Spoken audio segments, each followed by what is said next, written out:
जय हिंद, वंदे मातरम साथियों। मैं प्रवीण कश्यप और आप देख रहे हैं एग्जाम सफर। साथियों, हम लोग बात करेंगे आज संस्कारों की। और संस्कार कितने प्रकार के होते हैं तो आज जान लीजिए। संस्कार जो होते हैं वो 16 होते हैं। कितने होते हैं? संस्कार 16 होते हैं। साथियों, आगे बढ़ने से पहले एक मैं नाम लेना चाहूँगा जिन्होंने अभी मुझे कल सब्सक्राइब किया है, तो देख लेते हैं। फर्स्ट नाम वो है तौफीक अली, लिख रहे हैं नाइस सर। तो चलो हम लोग साथियों बात कर रहे हैं 16 संस्कारों का। और तौफीक जी को एक बार थैंक यू हमारे पूरे एग्जाम सफर परिवार की ओर से। साथियों, फर्स्ट क्वेश्चन है 16 संस्कार क्या हैं। तो फर्स्ट संस्कार जो होता है वो आप देख रहे होंगे। संस्कार होता है साथियों पहला गर्भाधान संस्कार। तो गर्भाधान संस्कार संतान की प्राप्ति के लिए किया जाता है, जिसमें युगल आपस में मिलते हैं। फिर होता है पुष्पन संस्कार। साथियों, दूसरा संस्कार होता है पुष्पन संस्कार। तो पुष्पन संस्कार विशेषकर पुत्र प्राप्ति के लिए किया जाता है। किसके लिए? पुत्रों की प्राप्ति के लिए, ताकि हमें पुत्र ही प्राप्त हो। अगला संस्कार है सीमांतोन्नयन संस्कार। तो इसमें होता है गर्भ में संतान की रक्षा के लिए। आपने कई फिल्मों में देखा होगा गोद भराई जैसा कार्य किया जाता है, तो उसमें होता है गर्भ में संतान की रक्षा के लिए। अगला है जाति कर्म संस्कार। तो इस संस्कार में बच्चे के उत्पन्न होने पर या जन्म लेने पर उसकी जाति कर्म संस्कार कर दिया जाता है। साथियों, हम लोग आगे बढ़ने से पहले एक और नाम लेना चाहेंगे। यतेंद्र नाम से एक आरडी है, उस पर लिखा है चमन साख्या, जो लिख रहे हैं। हाँ, चमन साख्या नाम लिख रहे हैं। तो थैंक यू, आपने हमें सब्सक्राइब किया और हमारी वीडियो को वॉच किया। आगे बढ़ते हैं हम लोग। साथियों, अगला 5वां है नामकरण संस्कार। तो इसमें नाम रखे जाने का संस्कार। इसमें बच्चे का नाम रख दिया जाता है, ताकि कोई बच्चे को कल्लू बल्लू करके ना बुला पाए। पता नहीं लोग बाग कैसे कैसे नाम रख देते हैं, जैसे ही उनने कहा घसीटे कर दिया या कुछ और कर दिया, तो नाम पता नहीं क्या कर देते हैं।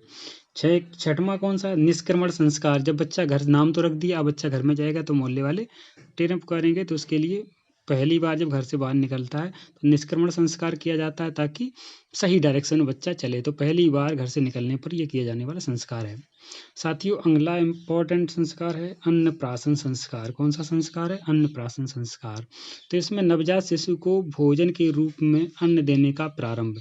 अन्न देने का प्रारंभ क्या? बच्चा घर से निकला है, कुछ गंदा ना खा ले या कुछ और विशेष प्रकार का ना खा ले, क्योंकि जैसा खाओगे अन्न वैसा बनेगा मन।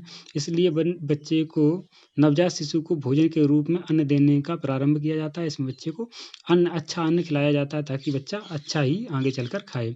इसमें देखा होगा आपने, कुछ परिवारों में किया जाता है कि चांदी के बर्तन में एक खीर खिलाई जाती है बच्चे को।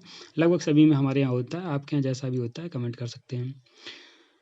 साथियों, आगे है चूड़ा कर्म संस्कार। तो चूड़ा कर्म संस्कार में क्या होता है? मुंडन कर दिया जाता है। तो हम लोग इस तरह से 16 संस्कार आज जान लेंगे, ताकि कोई आगे चलकर हमसे पूछे कि आपको संस्कारों के बारे में जानकारी नहीं, तो हम लोग बता सकते हैं।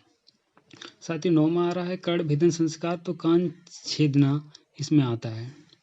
फिर शिक्षा आरंभ। अब बच्चा देखो, कान छेदना आप कुछ लोगों ने जान लिया होगा कि कुछ इन जगह पे मानता होती है कि पुराने जन्म का बच्चा याद कर रहा था, इसलिए उसका कान छेद दिया, तो पुराना भूल गया। चलो पुराना भूल गया, विद्यारंभ संस्कार आता है। तो जब पुराना भूल जाता है तो याद रखने के लिए आसान है कि चलो विद्या आरंभ करेगा। तो शिक्षा आरंभ के लिए संस्कार किया जाता है। फिर आता है उपनयन संस्कार, यज्ञोपवीत धारण करना। ठीक है, इसमें क्या आता है? उपनयन संस्कार में बच्चा यज्ञोपवीत धारण करता है। फिर आता है आपका वेदारंभ संस्कार। तो वेदों का अध्ययन आरंभ करना, इसमें आता है वेदों का अध्ययन करना। साथियों, आगे बढ़ने से पहले एक और नाम देख लेते हैं जिन्होंने हमारे चैनल को सब्सक्राइब किया है, तो उनके लिए थैंक यू। नाम है नारायण कुमार, लिख रहे हैं गजब सर। थैंक यू इतना ज़्यादा प्यार देने के लिए। अब आगे बढ़ते हैं साथियों। केशांत संस्कार क्या होता है? इसमें केशों का अंत कर दिया जाता है, यानी कि मुंडन कर दिया जाता है। जैसे ही देखो वेद पढ़ना स्टार्ट किया, मुंडन कर दिया, बढ़िया से एक चुटिया बांध दी गई। अब इसमें आप वेद पढ़ सकते हैं। फिर आता है समावर्तन संस्कार। तो शिक्षा की समाप्ति पर समावर्तन संस्कार किया जाता है।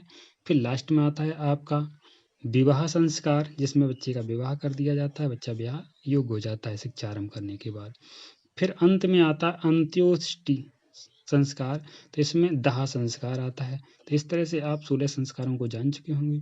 जो भी संस्कार आपको समझ में नहीं आता, एक बार फिर से देख लेंगे तो आपको पता हो जाएंगे, ताकि आज के बाद आपसे कोई नहीं कह पाएगा कि आपको संस्कारों की जानकारी नहीं होती है। तो लास्ट करने से पहले एक और नाम जान लेते हैं। मंजीत कश्यप लिख रहे हैं जय हो सर, तो आपकी भी जय हो, जो आप हमें इतना प्यार देते हैं। Thank you for watching. मिलते हैं नेक्स्ट वीडियो में।